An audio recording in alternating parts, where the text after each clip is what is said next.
وَمَن يَرْغَبُ عَن مِّلَّةِ إِبْرَاهِيمَ إِلَّا مَن سَفِهَ نَفْسَهُ وَلَقَدِ اصْطَفَيْنَاهُ فِي الدُّنْيَا وَإِنَّهُ فِي الْآخِرَةِ لَمِنَ الصَّالِحِينَ۔ اب کون ہے جو ابراہیم کے طریقے سے نفرت کرے؟ جس نے خود اپنے آپ کو حماقت و جہالت میں مبتلا کر لیا ہو، اس کے سوا کون یہ حرکت کر سکتا ہے؟ ابراہیم تو وہ شخص ہے جس کو ہم نے دنیا میں اپنے کام کے لیے چن لیا تھا اور آخرت میں اس کا شمار صالحین میں ہوگا۔ اذ قال له ربه اسلم قال اسلمت لرب العالمین۔ اس کا حال یہ تھا کہ جب اس کے رب نے اس سے کہا مسلم ہو جا تو اس نے فوراً کہا میں مالک کائنات کا مسلم ہو گیا۔ مسلم ہو جا، مسلم وہ جو خدا کے آگے سر اطاعت خم کر دے، خدا ہی کو اپنا مالک، آقا، حاکم اور معبود مان لے، جو اپنے آپ کو بالکلیہ خدا کے سپرد کر دے اور اس ہدایت کے مطابق دنیا میں زندگی بسر کرے جو خدا کی طرف سے آئی ہو۔ اس عقیدے اور اس طرز عمل کا نام اسلام ہے، اور یہی تمام انبیاء کا دین تھا جو ابتدائے آفرینش سے دنیا کے مختلف ملکوں اور قوموں میں آئے۔ وَوَصَّى بِهَا إِبْرَاهِيمُ بَنِيهِ وَيَعْقُوبُ يَا بَنِيَّ إِنَّ اللَّهَ اصْطَفَى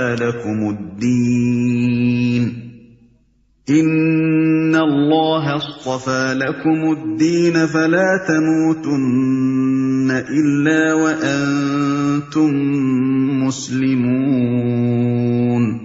اسی طریقے پر چلنے کی ہدایت اس نے اپنی اولاد کو کی تھی، اور اسی کی وصیت یعقوب اپنی اولاد کو کر گیا۔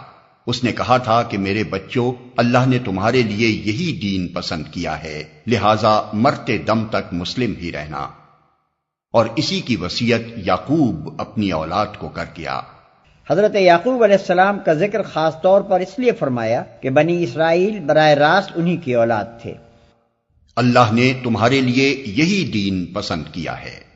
دین یعنی طریق زندگی، نظام حیات، وہ آئین جس پر انسان دنیا میں اپنے پورے طرز فکر اور طرز عمل کی بنا رکھے۔ ام کنتم شہداء اذ حضر یعقوب الموت اذ قال لبنیہ ما تعبدون من بعدی قالوا نعبد إلهك وإله آبائك إبراهيم وإسماعيل وإسحاق إلها واحدا ونحن له مسلمون۔ پھر کیا تم اس وقت موجود تھے جب یعقوب اس دنیا سے رخصت ہو رہا تھا؟ اس نے مرتے وقت اپنے بیٹوں سے پوچھا بچوں میرے بعد تم کس کی بندگی کرو گے؟ ان سب نے جواب دیا ہم اسی ایک خدا کی بندگی کریں گے جسے آپ نے اور آپ کے بزرگوں ابراہیم، اسماعیل اور اسحاق نے خدا مانا ہے، اور ہم اسی کے مسلم ہیں۔ بائبل میں حضرت یعقوب علیہ السلام کی وفات کا حال بڑی تفصیل سے لکھا گیا ہے، مگر حیرت ہے کہ اس وصیت کا کوئی ذکر نہیں ہے۔ البتہ تلمود میں جو مفصل وصیت درج ہے اس کا مضمون قرآن کے بیان سے بہت مشابہ ہے۔ اس میں حضرت یعقوب علیہ السلام کے یہ الفاظ ہمیں ملتے ہیں: خداوند اپنے خدا کی بندگی کرتے رہنا، وہ تمہیں اسی طرح تمام آفات سے بچائے گا جس طرح تمہارے آباء و اجداد کو بچاتا رہا ہے۔ اپنے بچوں کو خدا سے محبت کرنے اور اس کے احکام بجا لانے کی تعلیم دینا تاکہ ان کی مہلت زندگی دراز ہو، کیونکہ خدا ان لوگوں کی حفاظت کرتا ہے جو حق کے ساتھ کام کرتے ہیں اور اس کی راہوں پر ٹھیک ٹھیک چلتے ہیں۔ جواب میں ان کے لڑکوں نے کہا جو کچھ آپ نے ہدایت فرمائی ہے ہم اس کے مطابق عمل کریں گے، خدا ہمارے ساتھ ہو۔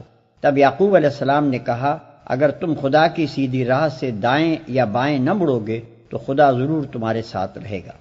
تلک امۃ قد خلت لها ما كسبت ولكم ما كسبتم ولا تسألون عما كانوا يعملون۔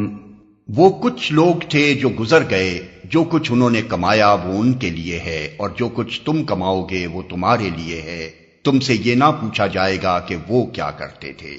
یعنی اگرچہ تم ان کی اولاد صحیح، مگر حقیقت میں تمہیں ان سے کوئی واسطہ نہیں، ان کا نام لینے کا تمہیں کیا حق ہے جبکہ تم ان کے طریقے سے پھر گئے۔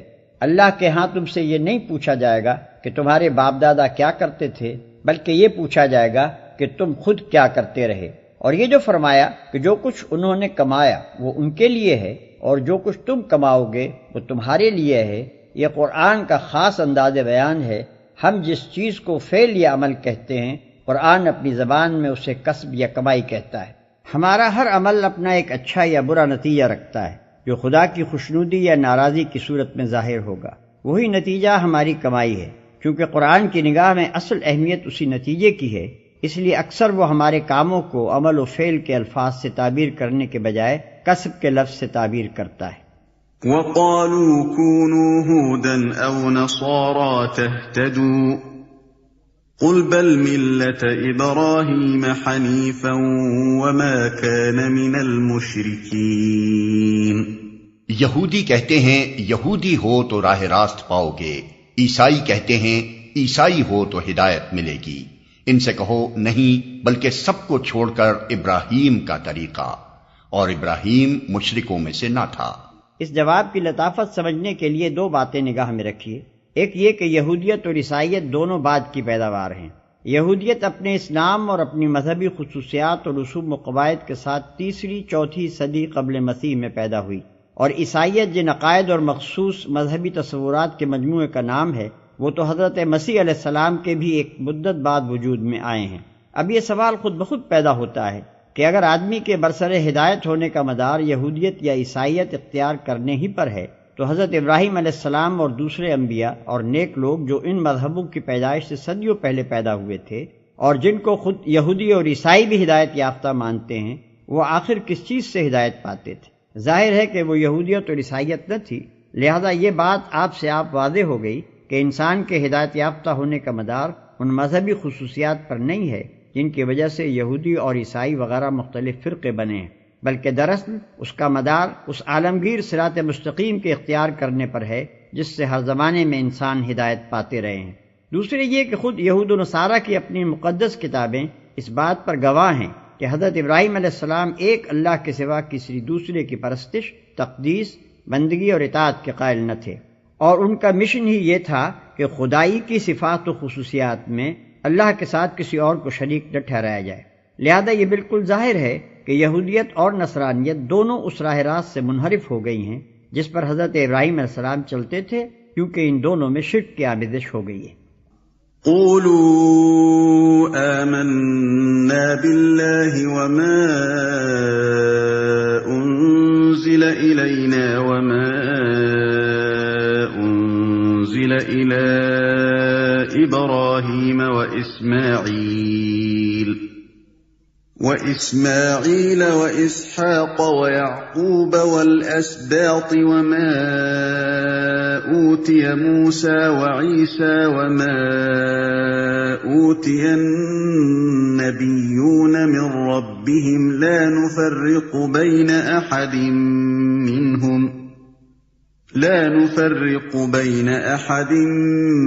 منهم ونحن له مسلمون۔ مسلمانوں کہو کہ ہم ایمان لائے اللہ پر اور اس ہدایت پر جو ہماری طرف نازل ہوئی ہے، اور جو ابراہیم، اسماعیل، اسحاق، یعقوب اور اولاد یعقوب کی طرف نازل ہوئی تھی، اور جو موسیٰ اور عیسیٰ اور دوسرے تمام پیغمبروں کو ان کے رب کی طرف سے دی گئی تھی۔ ہم ان کے درمیان کوئی تفریق نہیں کرتے اور ہم اللہ کے مسلم ہیں۔ ہم ان کے درمیان کوئی تفریق نہیں کرتے۔ پیغمبروں کے درمیان تفریق نہ کرنے کا مطلب یہ ہے کہ ہم ان کے درمیان اس لحاظ سے فرق نہیں کرتے کہ فلاں حق پر تھا اور فلاں حق پر نہ تھا، یا یہ کہ ہم فلاں کو مانتے ہیں اور فلاں کو نہیں مانتے۔ ظاہر ہے کہ خدا کی طرف سے جتنے پیغمبر بھی آئے ہیں سب کے سب ایک ہی صداقت اور ایک ہی راہ راست کی طرف بلانے آئے ہیں۔ لہذا جو شخص صحیح معنی میں حق پرست ہے اس کے لیے تمام پیغمبروں کو برحق تسلیم کیے بغیر چارہ نہیں۔ جو لوگ کسی پیغمبر کو مانتے اور کسی کا انکار کرتے ہیں وہ حقیقت میں اس پیغمبر کے بھی پیرو نہیں ہیں جسے وہ مانتے ہیں، کیونکہ انہوں نے دراصل اس عالمگیر صراط مستقیم کو نہیں پایا ہے جسے حضرت موسیٰ علیہ السلام یا عیسیٰ علیہ السلام یا کسی دوسرے پیغمبر نے پیش کیا تھا، بلکہ وہ محض باپ دادا کی تقلید میں ایک پیغمبر کو مان رہے ہیں۔ ان کا اصل مذہب نسل پرستی کا تعصب اور آباء و اجداد کی اندھی تقلید ہے، نہ کہ کسی پیغمبر کی پیروی۔ فَإِنْ آمَنُوا بِمِثْلِ مَا آمَنْتُمْ بِهِ فَقَدِ اهْتَدَوْا وَإِنْ تَوَلَّوْا فَإِنَّمَا هُمْ فِي شِقَاقٍ فَسَيَكْفِيكَهُمُ اللَّهُ وَهُوَ السَّمِيعُ الْعَلِيمُ۔ پھر اگر وہ اسی طرح ایمان لائیں جس طرح تم لائے ہو تو ہدایت پر ہیں، اور اگر اس سے منہ پھیریں تو کھلی بات ہے کہ وہ ہٹ دھرمی میں پڑ گئے ہیں، لہذا اطمینان رکھو کہ ان کے مقابلے میں اللہ تمہاری حمایت کے لیے کافی ہے، وہ سب کچھ سنتا اور جانتا ہے۔ صبغة الله ومن أحسن من الله صبغة ونحن له عابدون۔ کہو اللہ کا رنگ اختیار کرو، اس کے رنگ سے اچھا اور کس کا رنگ ہوگا، اور ہم اسی کی بندگی کرنے والے لوگ ہیں۔ اللہ کا رنگ اختیار کرو۔ اس آیت کے دو ترجمے ہو سکتے ہیں، ایک یہ کہ ہم نے اللہ کا رنگ اختیار کر لیا، دوسرے یہ کہ اللہ کا رنگ اختیار کرو۔ مسیحیت کے ظہور سے پہلے یہودیوں کے ہاں یہ رسم تھی کہ جو شخص ان کے مذہب میں داخل ہوتا اسے غسل دیتے تھے، اور اس غسل کے معنی ان کے ہاں یہ تھے کہ گویا اس کے گناہ دھل گئے اور اس نے زندگی کا ایک نیا رنگ اختیار کر لیا۔ یہی چیز بعد میں مسیحیوں نے اختیار کر لی۔ اس کا اصطلاحی نام ان کے ہاں استباغ بپتسمہ ہے، اور یہ استباغ نہ صرف ان لوگوں کو دیا جاتا ہے جو ان کے مذہب میں داخل ہوتے ہیں بلکہ بچوں کو بھی دیا جاتا ہے۔ اسی کے متعلق قرآن کہتا ہے کہ اس رسمی استباغ میں کیا رکھا ہے، اللہ کا رنگ اختیار کرو جو کسی پانی سے نہیں چڑھتا بلکہ اس کی بندگی کا طریقہ اختیار کرنے سے چڑھتا ہے۔ قُلْ أَتُحَاجُّونَنَا فِي اللَّهِ وَهُوَ رَبُّنَا وَرَبُّكُمْ وَلَنَا أَعْمَالُنَا وَلَكُمْ أَعْمَالُكُمْ وَنَحْنُ لَهُ مُخْلِصُونَ۔ اے نبی، ان سے کہو کیا تم اللہ کے بارے میں ہم سے جھگڑتے ہو، حالانکہ وہی ہمارا رب بھی ہے اور تمہارا رب بھی۔ ہمارے اعمال ہمارے لیے ہیں، تمہارے اعمال تمہارے لیے، اور ہم اللہ ہی کے لیے اپنی بندگی کو خالص کر چکے ہیں۔ ہمارا رب بھی ہے اور تمہارا رب بھی۔ یعنی ہم یہی تو کہتے ہیں کہ اللہ ہی ہم سب کا رب ہے اور اسی کی فرمانبرداری ہونی چاہیے۔ کیا یہ بھی کوئی ایسی بات ہے کہ اس پر تم ہم سے جھگڑا کرو؟ جھگڑے کا اگر کوئی موقع ہے بھی تو وہ ہمارے لیے ہے نہ کہ تمہارے لیے، کیونکہ اللہ کے سوا دوسروں کو بندگی کا مستحق تم ٹھہرا رہے ہو نہ کہ ہم۔ اتحاجوننا فی اللہ کا ایک ترجمہ یہ بھی ہو سکتا ہے کہ کیا تمہارا جھگڑا ہمارے ساتھ فی سبیل اللہ ہے؟ اس صورت میں مطلب یہ ہوگا کہ اگر واقعی تمہارا یہ جھگڑا نفسانی نہیں ہے بلکہ خدا واسطے کا ہے تو یہ بڑی آسانی سے طے ہو سکتا ہے۔ ہم اللہ ہی کے لیے اپنی بندگی کو خالص کر چکے ہیں۔ یعنی تم اپنے اعمال کے ذمہ دار ہو اور ہم اپنے اعمال کے۔ تم نے اگر اپنی بندگی کو تقسیم کر رکھا ہے اور اللہ کے ساتھ دوسروں کو بھی خدائی میں شریک ٹھہرا کر ان کی پرستش اور اطاعت بجا لاتے ہو تو تمہیں ایسا کرنے کا اختیار ہے۔ اس کا انجام خود دیکھ لو گے۔ ہم تمہیں زبردستی اس سے روکنا نہیں چاہتے، لیکن ہم نے اپنی بندگی، اطاعت اور پرستش کو بالکل اللہ ہی کے لیے خالص کر دیا ہے۔ اگر تم تسلیم کر لو کہ ہمیں بھی ایسا کرنے کا اختیار ہے تو خواہ مخواہ کا یہ جھگڑا آپ ہی ختم ہو جائے۔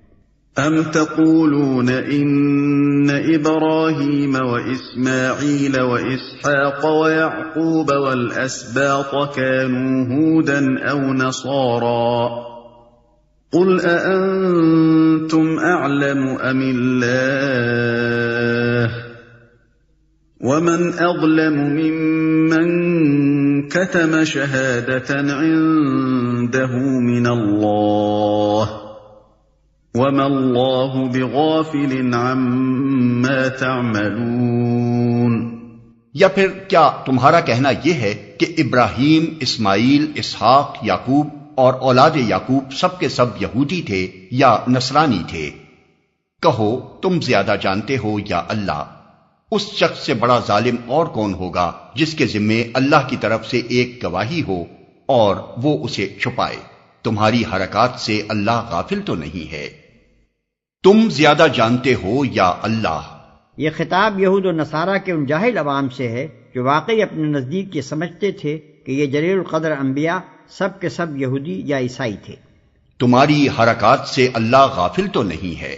یہ خطاب ان کے علماء سے ہے جو خود بھی اس حقیقت سے ناواقف نہ تھے کہ یہودیت اور عیسائیت اپنی موجودہ خصوصیات کے ساتھ بہت بعد میں پیدا ہوئی ہیں، مگر اس کے باوجود وہ حق کو اپنے ہی فرقوں میں محدود سمجھتے تھے اور عوام کو اس غلط فہمی میں مبتلا رکھتے تھے کہ انبیاء کے مدتوں بعد جو عقیدے، جو طریقے اور جو اجتہادی ضابطے اور قاعدے ان کے فقہا، صوفیہ اور متکلمین نے وضع کیے، انہی کی پیروی پر انسان کی فلاح اور نجات کا مدار ہے۔ ان علماء سے جب پوچھا جاتا تھا کہ اگر یہی بات ہے تو حضرت ابراہیم، اسحاق، یعقوب وغیرہ انبیاء علیہم السلام آخر تمہارے ان فرقوں میں سے کس سے تعلق رکھتے تھے، تو وہ اس کا جواب دینے سے گریز کرتے تھے، کیونکہ ان کا علم انہیں یہ کہنے کی تو اجازت نہ دیتا تھا کہ ان بزرگوں کا تعلق ہمارے ہی فرقے سے تھا، لیکن اگر وہ صاف الفاظ میں یہ مان لیتے کہ یہ انبیاء نہ یہودی تھے نہ عیسائی، تو پھر ان کی حجت ہی ختم ہوئی جاتی تھی۔ تلك أمة قد خلت لها ما كسبت ولكم ما كسبتم ولا تسألون عما كانوا يعملون۔